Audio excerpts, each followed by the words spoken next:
बंद हो जाती है. Assalamu alaikum, dear viewers. I am Miss Saika. I have prepared some lectures for my students of FSC first year and second year. I hope this is going to be useful for all my students. Once you have heard my lecture, kindly like, share and subscribe it. And once you have heard them carefully, please give your comments. I'm waiting for your kind comments. It will be very encouraging for me, definitely. Now, the very first topic for my students is His First Flight by Liam O'Flaherty. It is a parable, a short story with a moral. It is a story about overcoming fears in one's life. It is all about self-reliance, self-confidence, and courage. I'm going to start it with the very first paragraph. The young seagull was alone on his ledge. Ledge is a shelf-like projection from the wall. We are told that there was a young seagull who was sitting all alone on his ledge. Why he was alone? His two brothers and his sister had already flown away the day before. He had been afraid to fly with them. What was the obstacle in his way? That is his fears. And we are told that he had been afraid to fly with them. His inner fears have overcome him. Somehow, when he had taken a little run forward to the brink of the ledge and attempted to flap his wings, he became afraid. He did not have courage. He did not have self-confidence. He did not depend on his capabilities. So, he had taken a little run forward to the brink of the ledge and attempted to flap his wings. He became afraid. Every time he has tried to flap his wings, to take that first plunge in life, but every time he became afraid. The great expanse of sea stretched down beneath, and it was such a long way down, miles down. What scared him most is the vast expanse of the sea. And he was afraid that he will drown in the sea. He felt certain that his wings would never support him. So he bent his head and ran away back to the little hole under the ledge where he slept at night.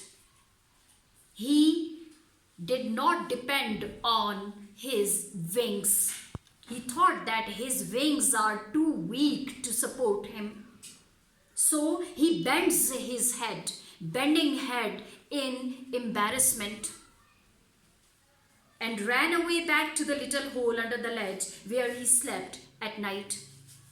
He remained there at his own place because he was coward. He could not take first bold step in life. Even when each of his brothers and his little sister, whose wings were far shorter than his own, ran to the brink, flapped their wings and flew away, he failed to muster up courage to take that plunge which appeared to him so desperate. It became so disappointing for him because his brothers and his sister, their wings were far shorter than his own. They had already flown away. And he failed because he did not have confidence. He did not depend on his capabilities. His father and mother had come around calling to him shrilly, upbraiding, criticizing him, insulting him, scolding him, threatening to let him starve on his ledge unless he flew away.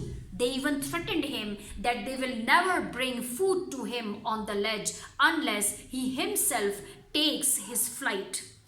But for the life of him, he could not move. For the life of him here is an idiom. It means that even if he has tried hard, but he could not move from his brink. That was 24 hours ago. 24 hours have passed. Since then, nobody had come near him. The day before, all day long, he had watched his parents flying about with his brothers and sister, perfecting them in the art of flight, teaching them how to skim the waves and how to dive for fish. Once his brothers and sister had taken initiative, they had flown away because they were brave. Now they were perfecting themselves with the help of their parents in the art of flight. They were being taught how to skim the waves, how to pass the waves with a glide, and how to dive for fish, how to struggle to earn, how to struggle for one's own food. He had in fact seen his older brother catch his first herring and devour it, standing on a rock while his parents circled around, raising a proud cackle. And all morning, the whole family had walked about on the big plateau midway down the opposite cliff, taunting him for his cowardice. His parents even taunted him again for his cowardice. And they were at the same time proud of their other sons and daughter for their bravery. The sun was now ascending the sky, blazing warmly on his ledge that faced the south. His ledge was south opened. The rays were directly falling on him. He felt the heat because he had not eaten since the previous nightfall. He became physically weak. That's why he felt the intensity of that heat. Then he had found a dried piece of mackerel's tail at the far end of his ledge. Now there was not a single scrap of food left. He even found a dried little piece of mackerel's tail in order to eat it.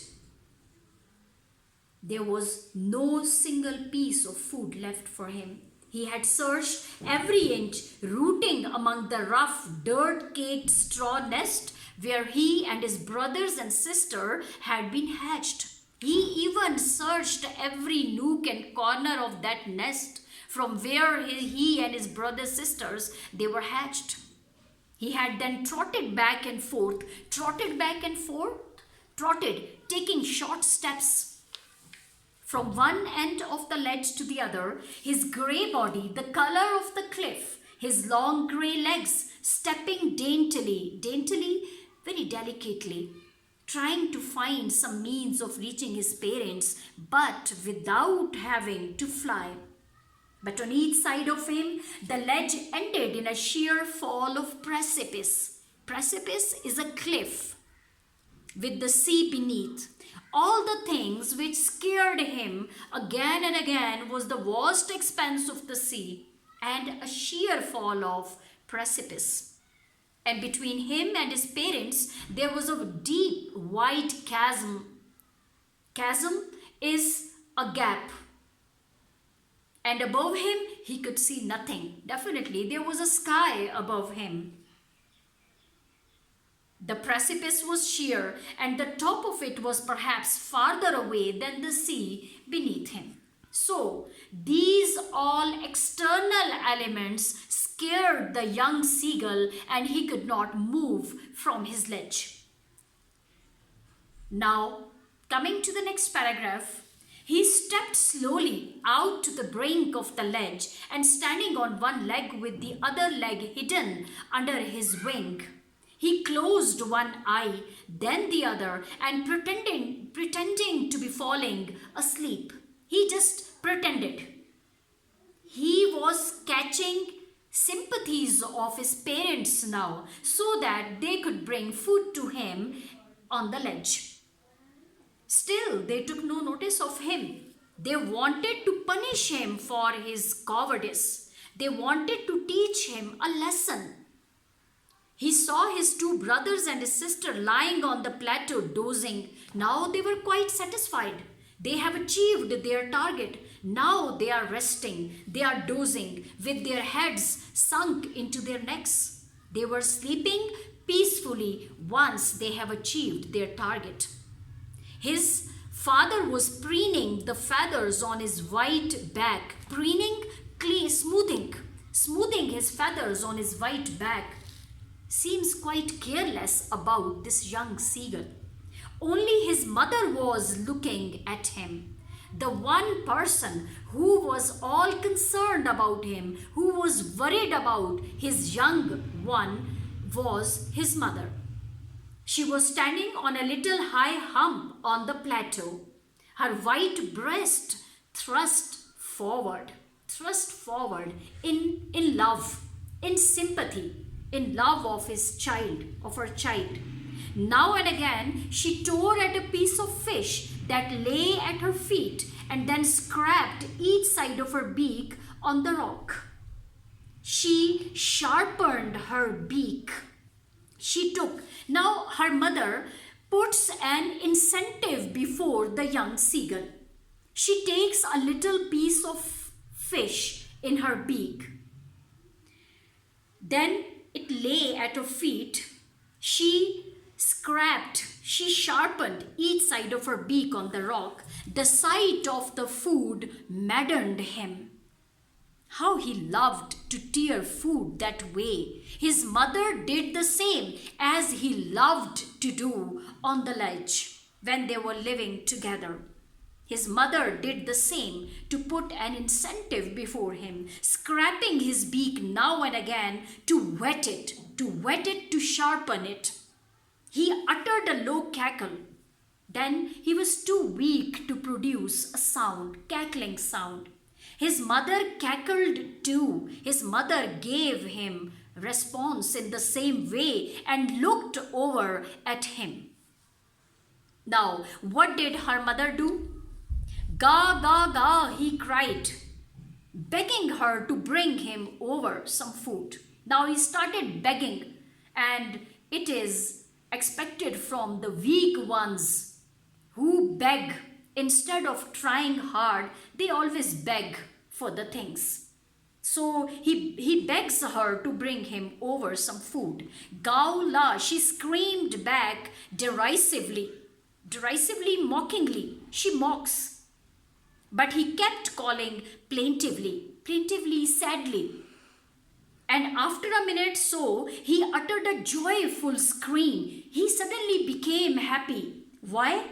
His mother had picked up a piece of the fish and was flying across to him with it. He leaned out eagerly. She came near the ledge and started flying around the ledge. His mother had picked up a piece of the fish and was flying across to him with it. He leaned out eagerly. He bends eagerly, tapping the rock with his feet. He becomes anxious now. He started tapping the rock anxiously, trying to get nearer to her as she flew across. But when she was just opposite to him, abreast the ledge, alongside the ledge, she halted. She stopped. She suddenly stopped in the air, her legs hanging limp. Her legs became motionless, her wings motionless. The piece of the fish in her beak almost within reach of his beak. Their beaks come closer to each other. He waited a moment in surprise, wondering why she did not come nearer. And then, maddened by hunger, he dived at the fish. Now, maddened by hunger, he was surprised why his mother is not coming to him, although their beaks were closer to each other. But he could not wait any longer. He dived at the piece of fish. With a loud scream, he fell outwards and downwards into space. But he suddenly finds himself in the space because his mother had swooped upward at the same time. His mother had moved upwards. As he passed beneath her, he heard the swish of her wings. He could only hear the swishing sound of his mother's wings. Then a monstrous terror seized him and his heart stood still. Then, for the time being, there was a huge terror which captured him for the time being, and he felt his brains and his heart. It seemed as his heart stopped pounding for a minute. He could hear nothing, but it only lasted a moment. It lasted a moment only. It was temporary.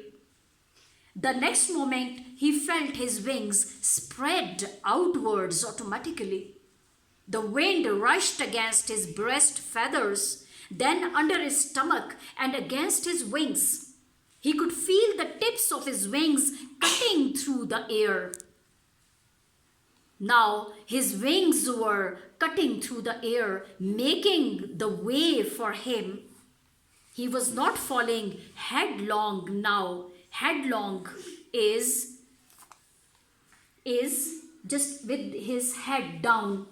He was soaring gradually downwards and outwards. He was soaring, he was rising downwards and upwards. He was no longer afraid now because he has overcome his fears. He just felt a bit dizzy in the beginning. Then he flapped his wings once and he soared upwards. He uttered a joyous scream and flapped them again. Now he started enjoying his first flight. He was uttering joyous screams. He soared higher and higher. He raised his breast and banked against the wind.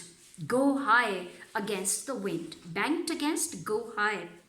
Ga, ga, ga. Gaula, his mother swooped past him, moved rapidly, and her wings making a loud noise. His mother was proud of him now. He answered her with another scream. Then his father flew over him screaming. Then he saw that everyone was coming to him. Everything has started favoring him. Then he saw his two brothers and his sisters flying around him, curveting, leaping and banking, that is in horizontal way, and soaring and diving. They all started to take their flights. Then he completely forgot that he had not always been able to fly and commenced himself all the fears a short while ago. They have all vanished away. All his fears vanished away. And he forgot that he was not able to fly. He commenced himself to dive. He started to dive. He started to soar. He started to curvet. And shrieking shrilly, producing shrilly sound. He was now near the sea. Previously, the vast stretch of the sea beneath him scared him. But now, he was facing it boldly, flying straight over it, facing straight out over the ocean. He saw a vast green sea beneath him with little ridges moving over it. Ridges top of underwater mountain ranges. And he turned his beak sideways and crowed amusedly, funnily, enjoyingly. And around him, his family was screaming, praising him, and their beaks were offering scraps of dogfish to him. Now everything started supporting him once he himself had taken first bold step in life. With this, I thank you all.